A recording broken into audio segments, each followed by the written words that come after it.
यो हाम्रो बल्छीले आज हामी सिक्दैछौँ बल्छी हाल्नमा। तिमी देखाउनु पर्यो नि।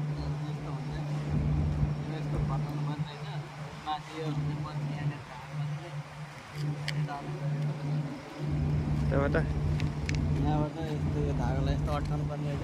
ल देखा न राम्रो छ कसरी अरे देखिन्छ है त्यसरी उठाउनु पर्ने छोप्नु पर्ने रहेछ। होइन त्यहाँ चाहिँ कपडा हुनुपर्छ है। यो हान्दाखेरि यो उता गएपछि छोडिदिनु पर्छ आउँछ यस्तो गर्ने होइन हान्न त खासै आउँदैन ल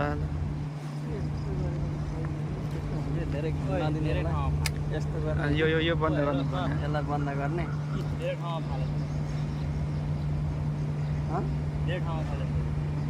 अनि घुमायो। यसलाई तान्नु पर्ने